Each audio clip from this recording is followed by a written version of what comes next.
Hello, hello, ladies and gentlemen. This is your girl Mitzi, and this is Mitzi. Let's think about it. Today, we are thinking about business networking. Yes, ladies and gentlemen, I spoke about starting business, why businesses are important, dabbled in a little bit of networking apps, but let's really get focused on business networking. So, thankfully, I have Michael here on my show who is going to share his perspective on business networking and why it's important. So, let's dive right in. What is business networking to you? What does it make you think about when you hear those words? Well, business networking is really, first of all, thank you. It's wonderful to be here.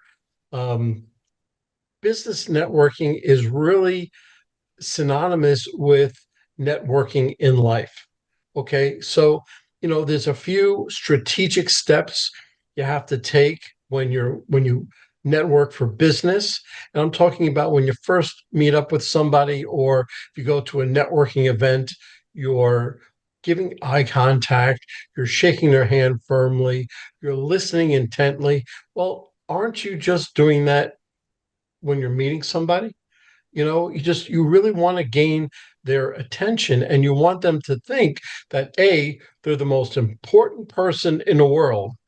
And the way that you can do that is to give them your full attention. Now, your full attention does not mean, where is it? Your cell phone. Take your Mm-hmm. cell phone, turn it off, put it away, because if that goes off, then what are they thinking? Oh, they're paying attention to the phone and not paying attention to me. Mm-hmm. So business networking is that squared. Okay, so you have to do that and intense a little bit more, prepare a little bit more, but it's a way of doing a way of living, because the first thing. Listen, I know I'm jumping ahead, but there's a mantra. If they know you, if they like you, if they trust you, they'll do business with you. Mm-hmm. And you have to have all three in order for the last one to happen. And there's a lot of steps that you have to go through, and it's not a matter of you having to learn them or relearn them. Everybody pretty much knows what to do, but they don't do it. Yeah. Do you think it's because of lack of emotional intelligence that people don't know how to handle business networking? I don't think it's emotional intelligence. I just think that in a part they think like, not that they don't care, but it's not as important to them. And really, if it's not that important to you, go away, do something else. Okay, Yeah. because if I'm in a situation with you and you're not that connected, I'm going to win. I'm going to win the sale, I'm going to win the relationship, I'm going to win with that person moving forward, and you're going to be left in the dust. Mm. And that's the main difference. Okay. Okay. I see. And what got you into actually helping people and coaching people into business networking? I mean, you could have kept all your skills to yourself. So why share it with others and actually help people in this? Well, I've been networking for over 30 years. That's a long Okay. time. So that's a long time. Um, it started when I was in the Air Force. I had to tell people that were older than I was, because I was a higher rank, what to do and how to do it. So you Hmm. had to do that very strategically. Um, then I was a proprietor. I owned pizzerias, restaurants. I went to the mortgage industry. I was in the law industry. I was a sales director and things like that. And everything has to do with networking. That's true. Okay. So I went through all of this, and about 10 or 12 years ago, Hmm. I started to go on stages and talk about networking. Um, but really, the pandemic really just showed me that people lost their minds. They forgot how to communicate. They forgot how to network with one another. And, the 20 somethings and 30 somethings, this is all Greek. They don't know. So they have to be taught and showed and things like that. And if they want to be a sales person, and I'm Hmm. talking about from the janitor to the CEO, everyone is a salesperson. Yeah. If they want to be better at this, then they'll listen. And about a year ago, I quit my jobs. The last place I was working was a law firm. I was a sales director, and I quit that. And I said, you know what? I'm going and I'm going to spread this word out. That's interesting. That's an interesting way to see it because you have, yeah, 30 years, different markets, different areas, different industries, but all with one similarity is that it's networking. So, what are the big when you go to these marketing events for businesses, what is the biggest mistake that you see being made over and over again? It's really simple. Somebody will walk up and they'll immediately start talking. They'll immediately start saying, "Hey, how you doing? I'm Mike. I do this. I do that. Give me your business cards. Take my business cards. I'll catch up with you, and I'll see you later." They talk and talk and talk.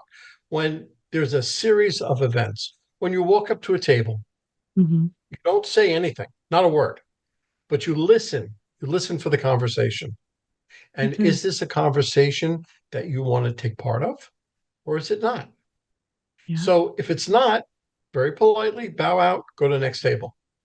If it is, wait for your opportunity and put in your 2 cents. Now you're going there.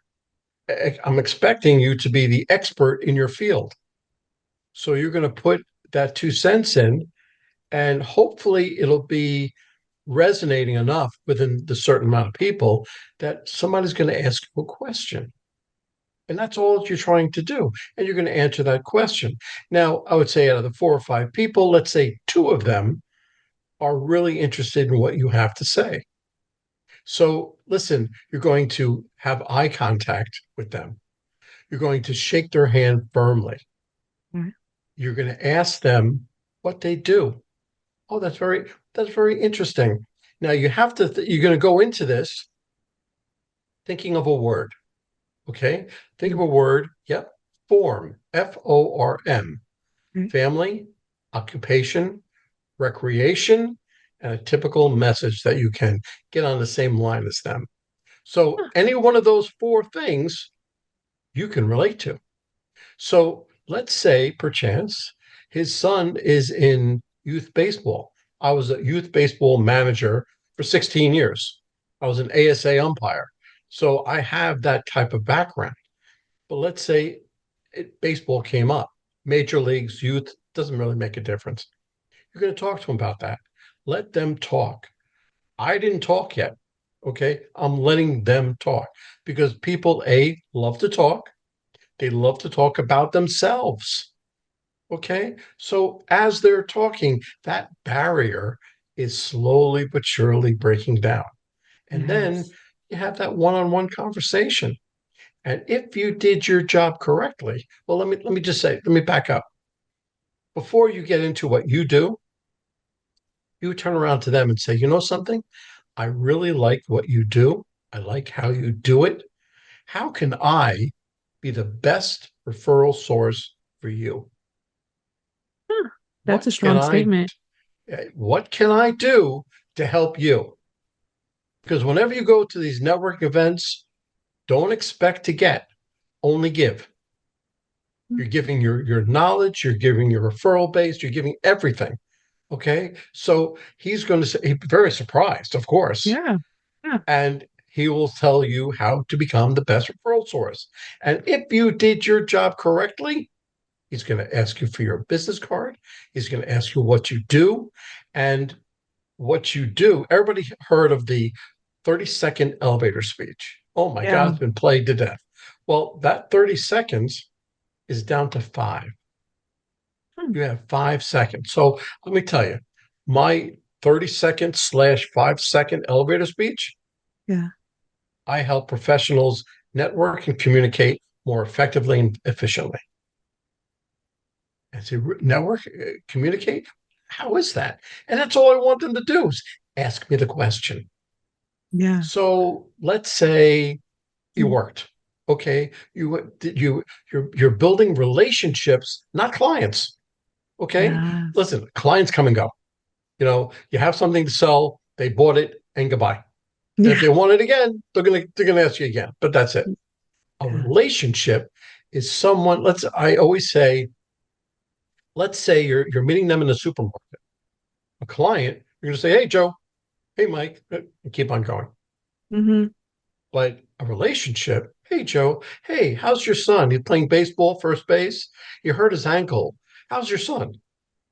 And you Yeah. get into a conversation like that, and you'll be surprised at how you stick out from the field because you have something to sell or do. Well, there's 10 other people that does exactly the same thing. You're doing something to make yourself stand out.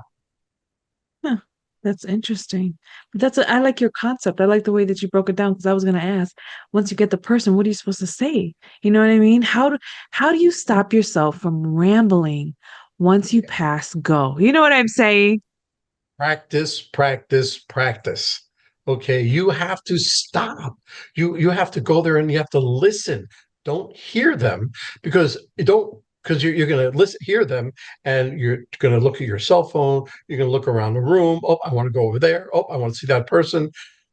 The person you're talking to is the most important person.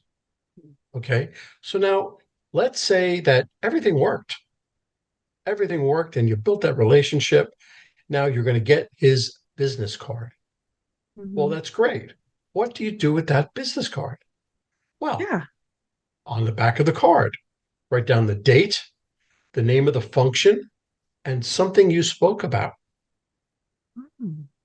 Why? Because in 2 or 3 weeks, when you again, you're going to want to know who the hell that is. Yeah. Okay. But the follow up is so much more important than even just meeting the person. Okay. When I do a workshop or I do a breakout session, not so much with the keynote sessions, but the breakout sessions and workshops, I really emphasize the follow up. Okay. Because the Okay. follow up is key. And it's certain steps that you have to take that once you take, you'll have a 95% chance of them calling you back. Interesting. I mean, how do you know when I mean, is it kind of like dating? You don't contact the first 24 hours? I mean, what's that time period between the follow-up that is appropriate where you don't scare them off or you know what I'm saying? You know what I'm asking? Very simple. It's a very simple process. You Okay. know what? When you get back to your office or home that evening, Okay. you immediately write them an email. Hey, Immediately. yep. Hmm. Hey, Mitzi, I saw you at such and such place on such and such date. We spoke about your son, Josh. I hope to see you soon, Mike. Now, I didn't say anything about my business or your business. I didn't give you a time. I didn't give you a place. Nothing. It was just a thank you for meeting me at that event. Okay. Now, here's the kicker. The next morning, the very next morning, you're going to take out a thank you card, Okay. handwritten thank you card. Hey, Mitzi, how you doing? I saw you on such and such date, such and such an event. We spoke about your son, Josh. I hope his ankle's feeling better. I hope to have some, I hope to meet you and have a cup of coffee with you later on.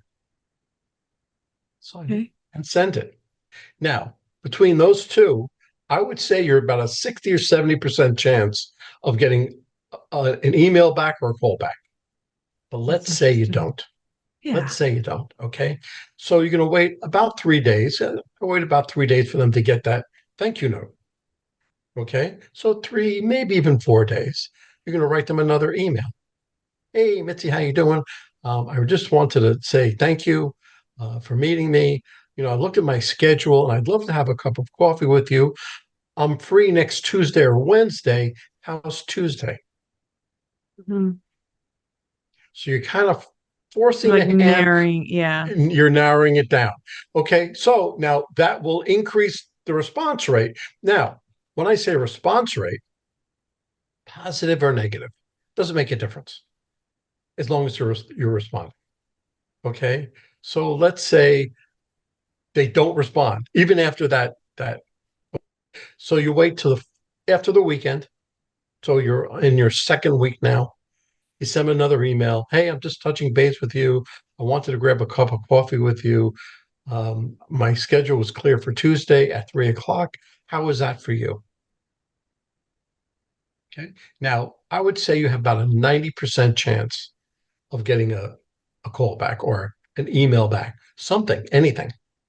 If you don't, very simple. You take their information. They obviously don't want to talk to you. You did something and who knows what. You put their information into your CRM Okay. and you put them onto a drip campaign with a mailing list or something else like that. Okay. But for those people that did answer you and you meet for that cup of coffee, well, now that's something else. So you're going to meet them, let's say at a bagel shop. You're going to sit down. Hey, Mitzi, how you doing? By the way, how's your son? Immediately have them start talking about themselves. Mm-hmm. And they're going to feel that one-on-one connection with you. Now, you already know what they do for a living, and you already know what you do for a living. So you have to figure out what a problem that they have and how you're going to solve it. So when you start talking business, you start talking about their problem and how you can solve it. I see. I see what you're saying. That's interesting. So I guess who are the right people to actually go to business networking events? Because I've spoken with people and um some have said anybody and everybody as long as you have something to share with the world. What do you think on that? Is that true? Well, it depends on the networking event. Everybody shouldn't go to every networking event, okay? Because there are marketing networking events, there are networking events, there are sales networking events, So if you're going there, and you are not selling anything and you're going to a sales networking event, mm, the probability of you coming away with those business cards are not very likely, That's true. but so if you do a little prep work, Yes. you read about the networking event. They usually give out some sort of table layout flyer, something else like that. You pick where you really want to go and the people you want to meet, so you have that in the back of your mind. When you walk into that networking event, it's open season. Okay, you have to pick and choose, and don't be afraid to bow out of that conversation and go into another one, because your time is valuable and you shouldn't walk away with more than, let me restate this. Your business cards, don't go there and start handing out your business cards. Treat your business cards as if they're money. Okay. Hmm. So only because, listen, I was at a table one time. I tell this story all the time. I was at a networking table with 4 or 5 people, and a guy came up. Hey, how you doing? I'm John so and so. I have whatever. I have business cards here. Take my business card. Let me have each one of your business cards. Listen, I want to talk with each and every one of you, but I'll talk with you later. I'll see you later. Bye. Like in 3 minutes, he came, he saw, he handed out cards, took our cards, and he left. That's the biggest mistake. So what do we all do? We all sit there, looked at the cards. We're like, what? And we threw it out. Yeah, I don't blame you. Okay. Okay. Well, so you have to really treat those business cards like they're money. And You hand them out. what do you do when you go to these networking events and they have you put your business card on a table and then you're just supposed to like scam through them? Is that, I mean, with what you just said, it sounds like that's not the best practice either, because if you're supposed to treat your business cards like money and like they're precious to you and you want to make sure that they're given to the right people that are actually going to benefit you and your goals and vice versa, then it sounds like that's not the best practice. Well, it is. Let's say you go to a networking event and they say, put your business cards on the table. Okay. I'll do it. Okay. Because that's what they want. But I'll put about 5 business cards. Okay. I'll put Just a very minimal little. amount. I'll put Yeah. them on there because usually, if you see the people put on massive amounts of business cards, none of Yeah. them are taken. Okay. If my cards were taken, then they were interested in what I had to sell. Yeah. So I would just put that amount and then I'd keep them close by. but I'd go around and I would target specific people that I want to network with.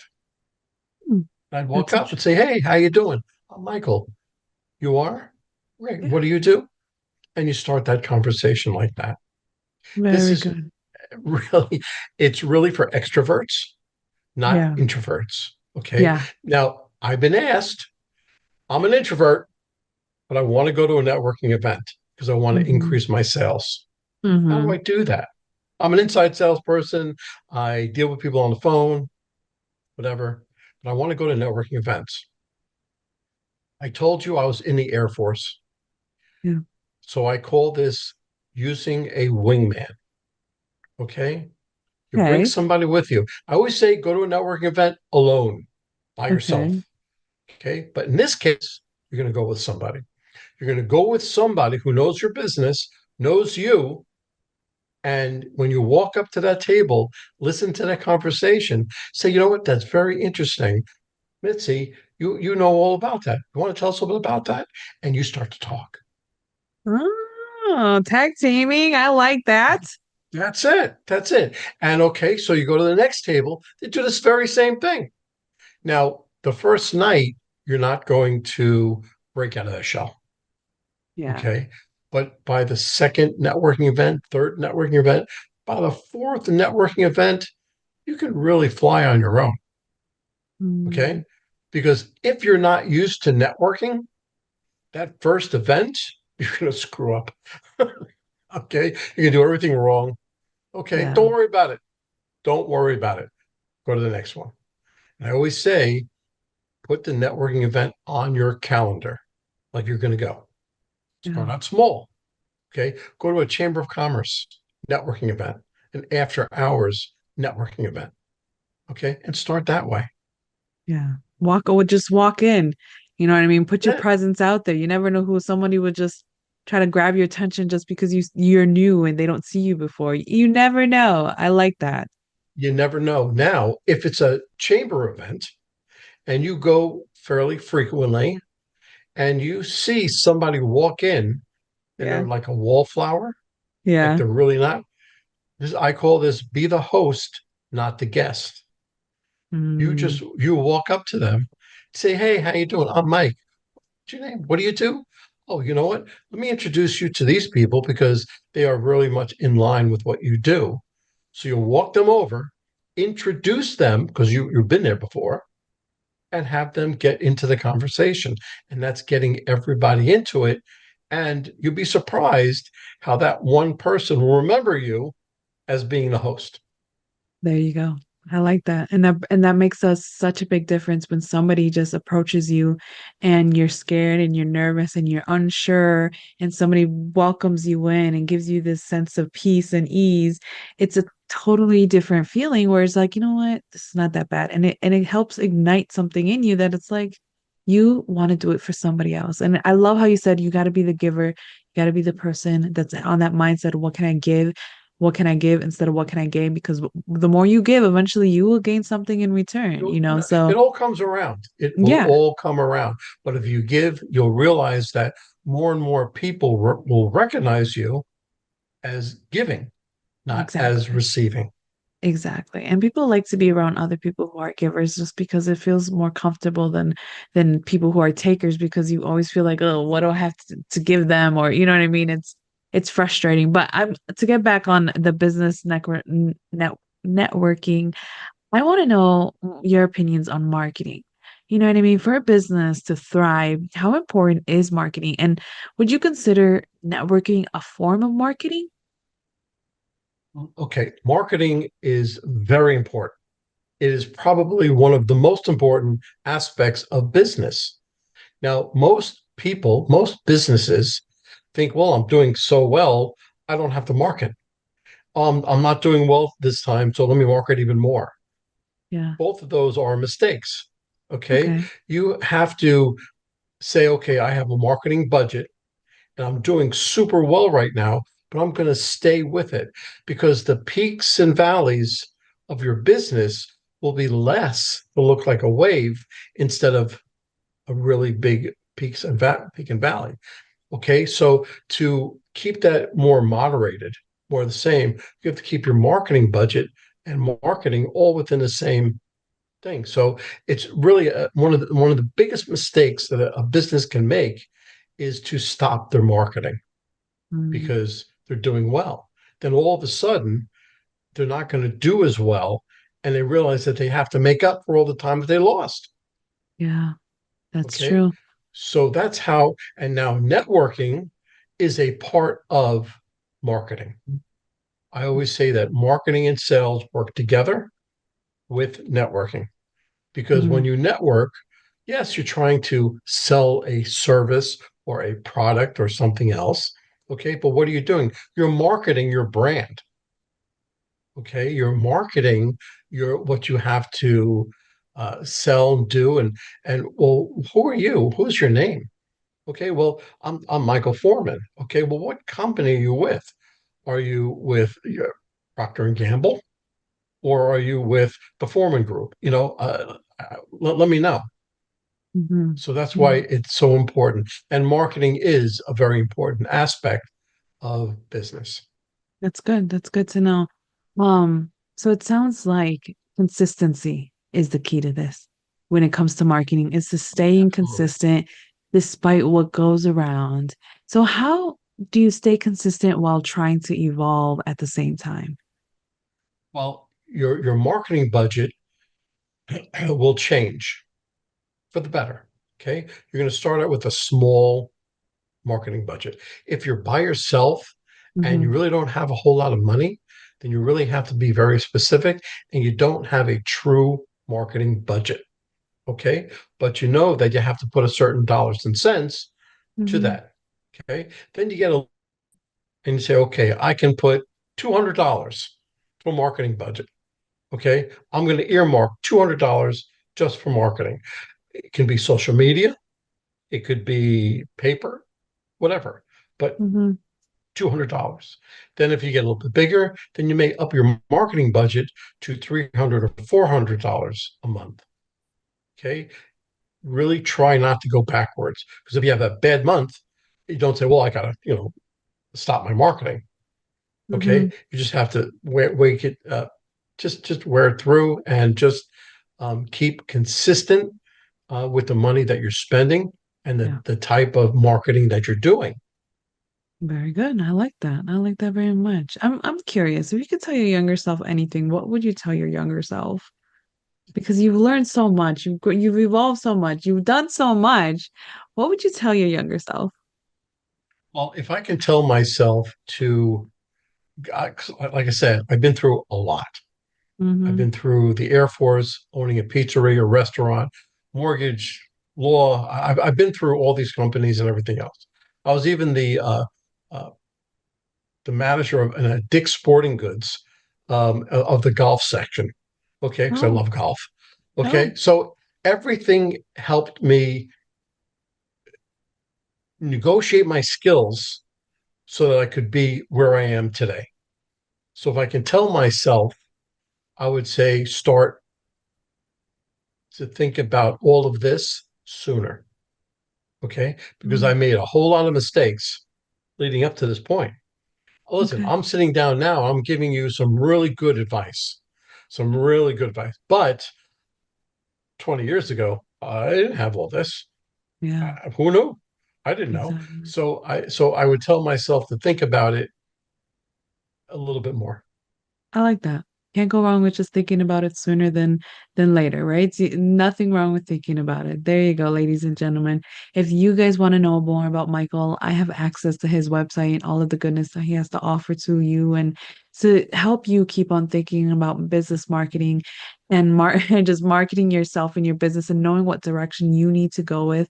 He's a great help. Obviously, you can see he has keynotes, he has breakout sessions, he has workshops, one-on-one coaching. I mean, he's here to help you in what you need. Doesn't matter if you're extrovert, introvert, doesn't matter.